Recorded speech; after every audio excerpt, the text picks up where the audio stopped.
नमस्कार मित्रांनो, एके ऑल कंटेंट या चॅनलवर तुमचं मनापासून स्वागत आहे.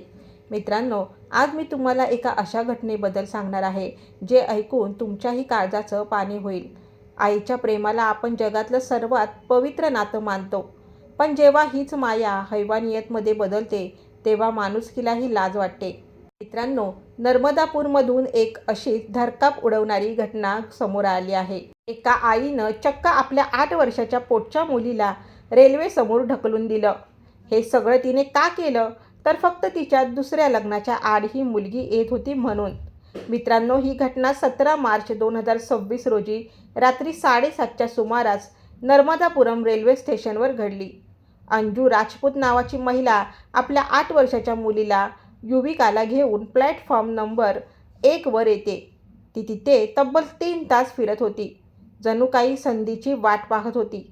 जशी तामिळनाडू एक्सप्रेस स्टेशनवर आली तसं या आईने आपल्याच लेकीला त्या चालत्या ट्रेन समोर ढकललं. तिथे उपस्थित असलेल्या प्रवाशांनी आणि पोलिसांनी तात्काळ मुलीला रुग्णालयात नेलं.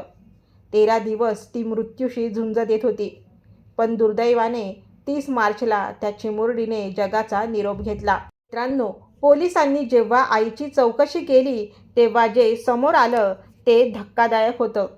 अंजूला दुसरं लग्न करायचं होतं आणि ही मुलगी तिला तिच्या भविष्यातील अडथळा वाटत होती. मित्रांनो, तिच्या बोलण्यातून असं वाटत होतं की ती याआधीही अनेकदा मुलीला स्टेशनवर घेऊन गेली होती, पण प्रत्येक वेळी तिचं मन धजावलं नाही.